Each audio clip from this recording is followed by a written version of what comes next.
여러분, 당신이 만약 거대한 전쟁의 승패가 날카로운 칼이나 총포가 아니라 손바닥만한 찻사발 하나로 결정된다고 한다면 이거 믿으시겠습니까? 보통 전쟁이라고 하면 대규모 병력이나 막 치밀한 전술 혹은 압도적인 활력을 떠올리기 마련이잖아요. 그렇죠. 그게 상식이죠. 네, 그런데 찻사발이라니 무척 낭만적이거나 혹은 현실 감각이 전혀 없는 이야기처럼 들릴 수 있겠습니다. 맞아요. 약간 황당하게 들릴 수도 있죠. 하지만 오늘 우리가 깊게 파헤쳐볼 자료들을 하나하나 엮어보면 그 터무니없어 보이는 이야기가 얼마나 잔혹하고도 치열한 현실이었는지 알게 되실 겁니다. 네네, 기대가 되네요. 오늘 저희 앞에는 겉보기엔 전혀 막 교집합이 없어 보이는 자료들이 한가득 놓여 있습니다. 먼저 일본 규슈를 제패했던 강력한 무사 가문이죠. 시마즈 가문의 역사적 기록이 있고요. 그리고 400년간 도자기의 맥을 이어온 심수관 가문에 대한 학술 논문도 있죠. 네. 거기에 가고시마의 아주 오래된 사찰인 감흥사의 안내문, 또 조선시대 최고의 명작인 몽요도원도의 행방을 추적하는 현대의 취재 기록까지 섞여 있습니다. 진짜 시대도 다 다르고 주제도 뭐랄까 예술에서 전쟁 그리고 종교를 넘나드는 아주 방대한 기록들이군요. 맞습니다. 그래서 오늘 이 심층 탐구 시간에 미션을 아주 명확하게 설정하고 시작하겠습니다. 네, 좋죠. 언제 목이 날아갈지 모르는 피비린내 나는 전장의 사무라이들이 도대체 왜 그토록 다도와 도자기에 집착했는지, 그리고 그 치열한 역사의 소용돌이 속에서 조선의 도공들과 잃어버린 명작 몽유도원도가 어떻게 가고시마라는 하나의 공간으로 수렴되는지, 그 숨겨진 인과관계를 한번 추적해보는 겁니다. 아주 흥미로운 접근입니다. 그러니까 오늘 우리가 살펴볼 이야기는 단순히 고미술품이나 과거의 전쟁사를 쭉 나열하는 게 아니거든요. 단순한 역사 이야기가 아니다. 그렇죠.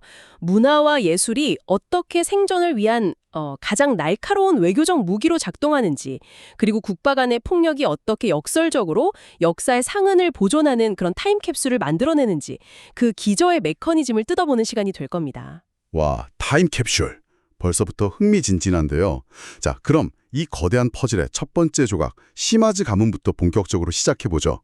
특히 시마즈 사형제 중 장남인 요시위사와 차남 요시히로를 주목해야 하는데요. 네, 그 두 형제가 핵심이죠. 기록에 등장하는 장남 요시휘사라는 인물, 정말 범상치가 않습니다.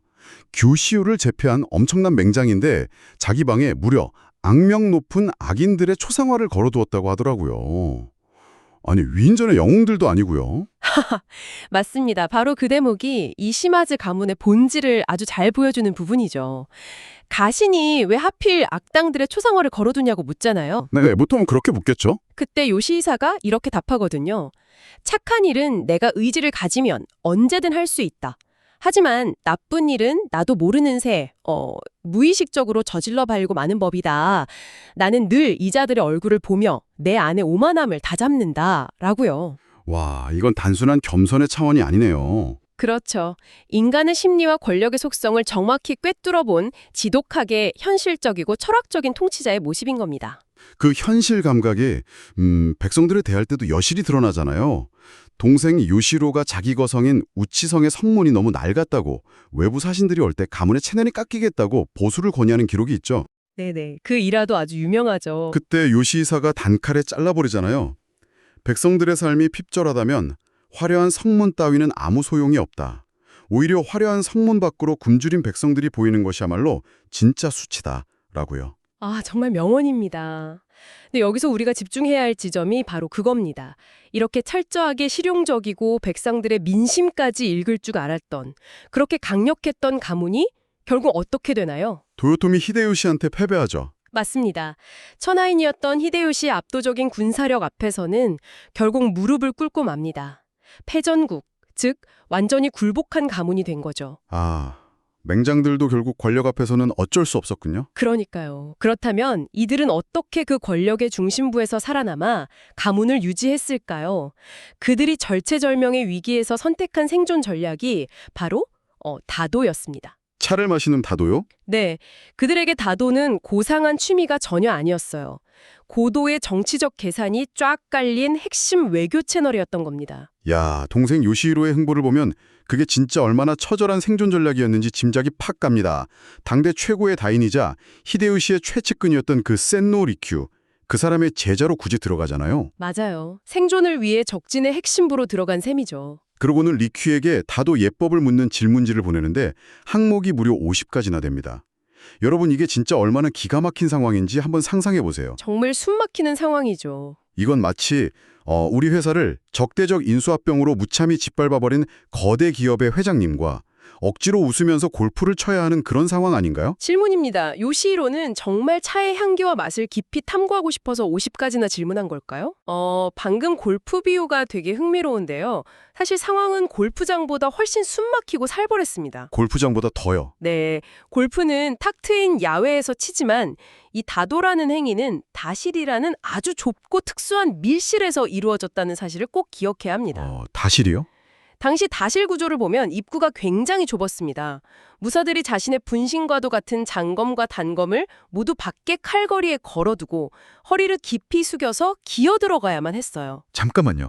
무기를 다 버리고 완전 맨몸으로 들어가는 밀실이라고요? 바로 그겁니다. 완전한 무장 해제 상태가 되는 거죠.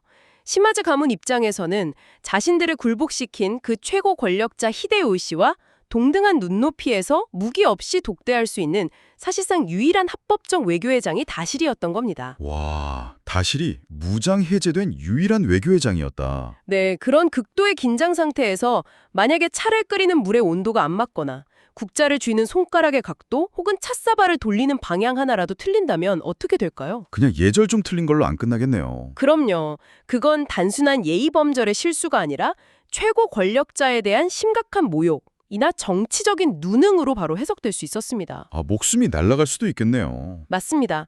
그러니까 요시히로가 보낸 그 50가지의 질문은 그 살얼음판 위에서 단 하나의 실수도 용납하지 않겠다는 뼈저린 생존 매뉴얼이었던 셈이죠. 진짜 그렇게 들으니까 다실에서 차 끓이는 그 고요한 소리가 사실은 언제 터질지 모르는 시한폭탄의 초침 소리처럼 들리네요. 아주 정확한 표현입니다. 그런데 이 다도라는 치밀한 외교수단이 임진왜란이라는 끔찍한 전쟁과 맞물리면서 역사의 물줄기를 완전히 바꿔놓게 되잖아요. 네, 전쟁터에서도 다도는 멈추지 않았죠. 당시 도선으로 출병한 요시히로의 기록을 보면 그 피가 튀기고 척박한 전쟁터 한복판에서도 학수, 그러니까 학의 목을 닮은 길쭉한 차통을 아주 소중히 품고 다녔다고 해요. 맞아요. 언제 어디서든 차를 마실 준비가 되어 있었던 겁니다. 심지어 이시다 미스나리 같은 막부의 핵심 수뇌부들과 진중에서 차를 주고받았다고 기록되어 있단 말이에요. 전쟁터에서요. 전쟁이라는 극한의 상황 속에서도 다도를 포기하지 않았다는 거,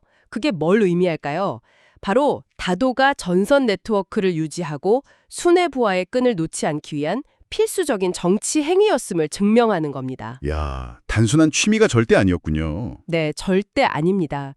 그리고 이 임진왜란이 끝나고 일본군이 후퇴하는 과정에서 시마즈 가문은 엄청난 전리품을 챙겨 가고시마로 돌아가게 됩니다. 전리품이라면 보통 금은보화 같은 걸 생각하는데요. 그 전리품은 영토나 금은보화가 아니었습니다.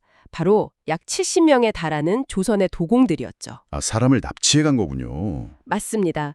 김해, 팔산 등으로 대표되는 이 조선의 최고 장인들이 끌려가서 탄생시킨 것이 바로 훗날 일본을 대표하는 도자기인 사츠마 야키입니다. 와, 일본의 예술과 산업 측면에서는 새로운 기원일지 몰라도 조선의 입장에서는 흙과 불을 다루는 최고의 첨단 기술이 끔찍한 전쟁의 전리품으로 강탈당한 아주 비극적인 사건이잖아요. 그렇죠. 역사적 비극이죠. 근데 여러분, 이제 여기서부터 역사가 정말 기묘하게 흘러갑니다. 이 사츠마야키라는 도자기가 시마즈 가문의 숨통을 쥐락펴락하게 되거든요. 아주 극적인 순간이 다가오죠. 일본 최대의 내전, 세키가하라 전투가 터집니다. 거기서 요시히로가 속한 서군이 처참하게 패배하잖아요. 네, 가문 전체가 날아갈 판이었죠. 시마즈 가문은 그야말로 멸문지화를 당할 절체절명의 위기에 처하게 됩니다.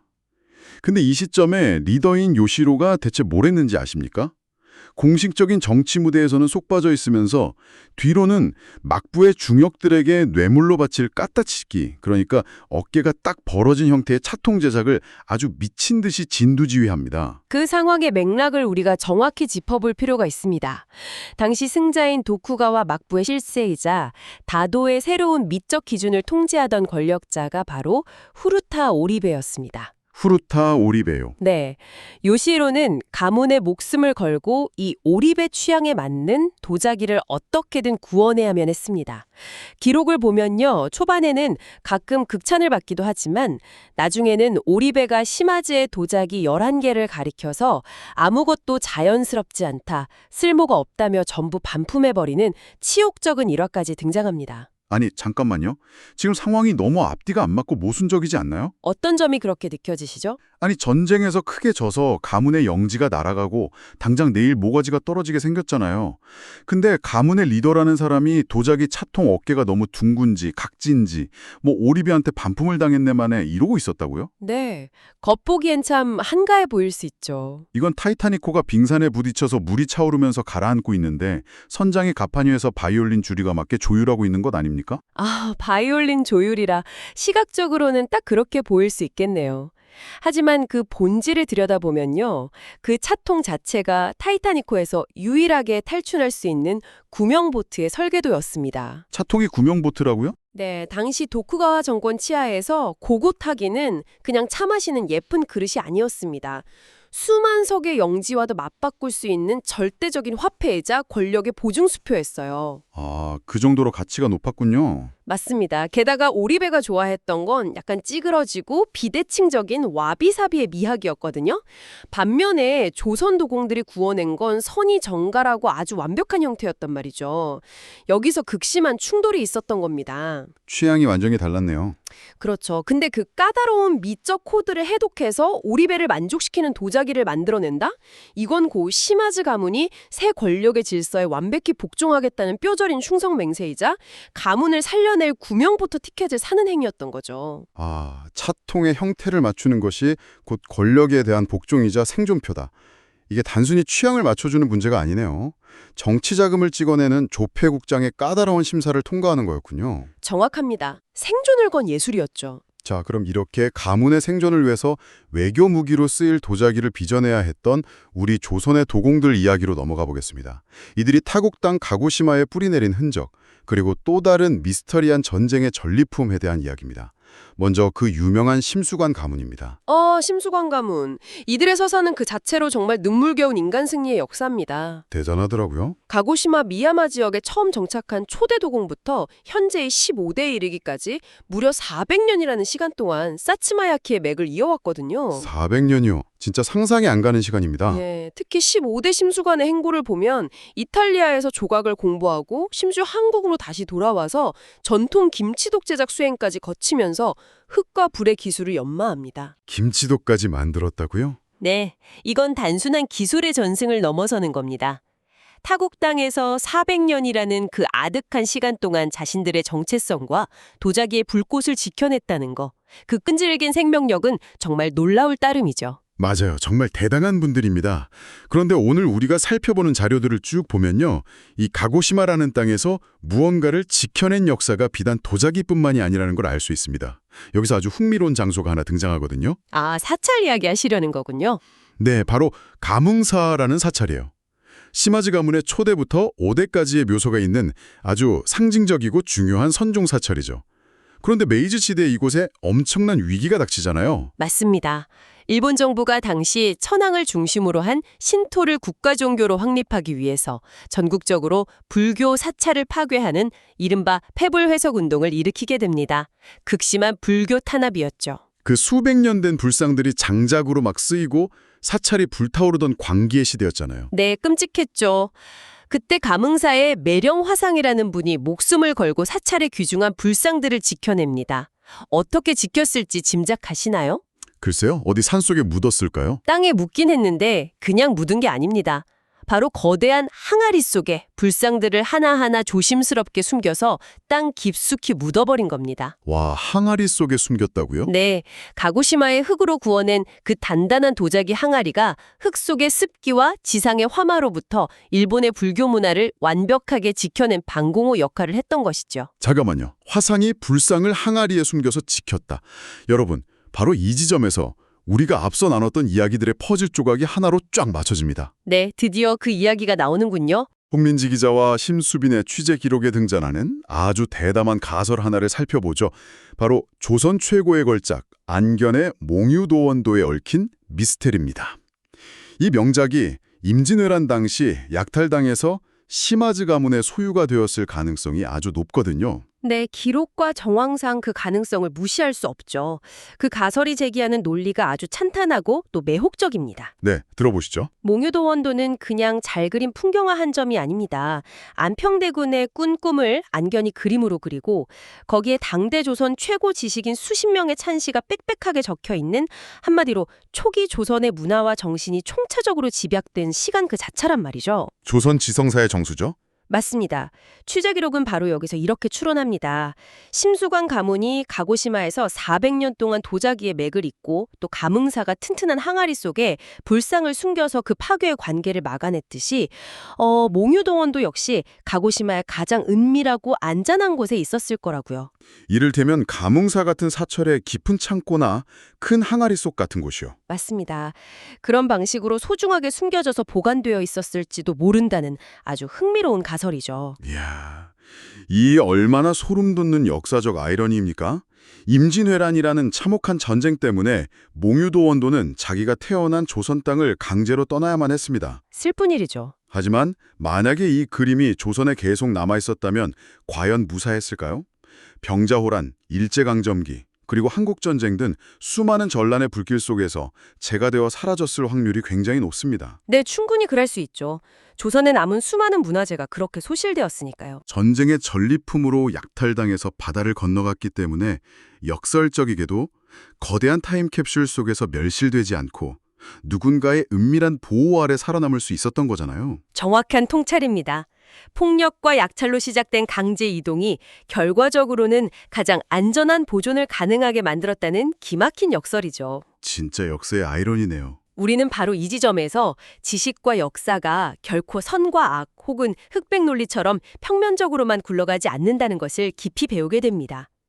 몽유도 원도는 누군가의 탐욕 덕분에 일본으로 건너갔지만 동시에 그 절대적인 가치를 알아본 누군가의 치열한 보호와 은닉 덕분에 이 수백 년의 세월을 견뎌낼 수 있었던 것이죠. 와, 전쟁으로 끌려온 조선의 도공들이 타국에서 가마에 불을 지피며 끝내 생존해냈고 똑같이 전쟁을 통해 끌려온 몽유도 원도 역시 이 가고시마 어딘가에서 조용히 숨을 죽이며 시간을 견뎌냈습니다. 이 모든 역사의 층위가 가고시마라는 거대한 도자기 항아리 속에 고스란히 담겨 있는 것 같네요. 네, 인간의 잔혹함과 예술의 위대함, 그리고 생존을 향한 끈질긴 투쟁이 그 가고시마라는 항아리 안에서 하나의 거대한 유기체로 융합되어 있다고 볼 수 있겠습니다. 자, 이제 오늘 우리가 숨가쁘게 파헤친 이 깊고 묵직한 탐구의 여정을 조금 갈무리할 시간입니다. 언제 죽을지 모르는 전장의 무사들이 무기를 다 내려놓고 다실에서 차를 마시며 생존을 도모했던 이유.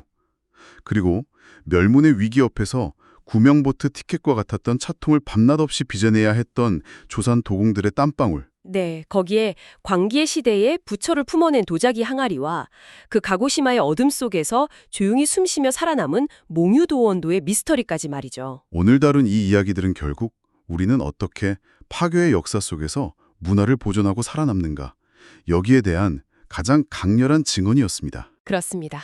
우리가 박물관에서 그냥 무심코 지나치는 작은 찻사발 하나, 옛 그림 한 점 뒤에는 역사의 그 거대한 수레바퀴에 짓눌리지 않으려 발버둥 섰던 수많은 사람들의 공포와 지혜, 그리고 처절한 생존 본능이 녹아있다는 것을 청취자 여러분도 꼭 기억하셨으면 합니다. 네, 마지막으로 여러분이 오늘 일상으로 돌아가서도 머릿속을 계속 맴돌 만한 이야기 하나를 던져드리며 마무리하겠습니다. 아, 어떤 이야기죠? 앞서 우리가 다뤘던 시마주 가문의 실용적인 리더, 장남 요시히사에게 있었던 또 다른 일화입니다. 아, 그 악당 초상화 걸어둔 분이요. 네, 요시히사에게는 출입이 엄격하게 통제된 개인 사냥터가 있었습니다. 그런데 겐노스케라는 부하가 그곳에 몰래 들어가서 밀렵을 하다가 들켜서 도망을 치게 됩니다. 큰일 났네요. 군주의 사냥터인데. 허겁지겁 도망치던 중 그만 자기 이름이 선명하게 딱 적힌 삿갓을 사냥터에 떨어뜨리고 맙니다. 군주의 금지구역을 범했으니 그 삿갓은 겐노스케의 사형 선고장이나 다름없었죠. 철저한 원칙주의자였던 요시히사의 성정을 생각하면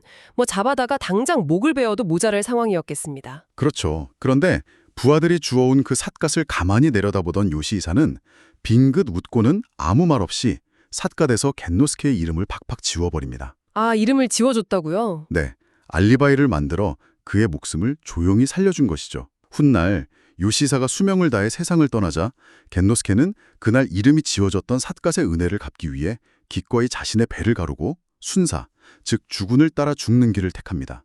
와, 묵묵한 은혜와 목숨을 건 의리네요. 여러분, 잔혹한 전장의 지배자였던 요시사가 부하의 목숨을 살리기 위해 삿갓의 이름을 말없이 지워준 것처럼 어쩌면 가고시마의 누군가도 적국에서 넘어온 아름다운 명작 목류도원도를 파괴의 위협으로부터 지켜내기 위해 그 그림의 겉포장을 바꾸거나 소유주의 이름을 지워버린 채 가장 은밀한 곳에 숨겨두었던 것은 아닐까요? 충분히 가능한 상상입니다. 그 삿갓처럼요.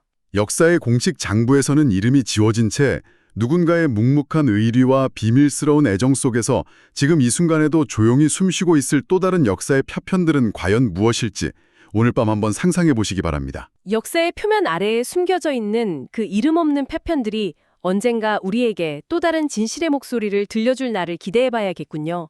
오늘 흩어진 자료들을 이렇게 입체적으로 연결해보는 과정, 저 역시 무척 흥미로웠습니다. 지식의 점들이 선으로 탁 연결될 때의 짜릿함, 오늘 여러분도 함께 느끼셨길 바랍니다.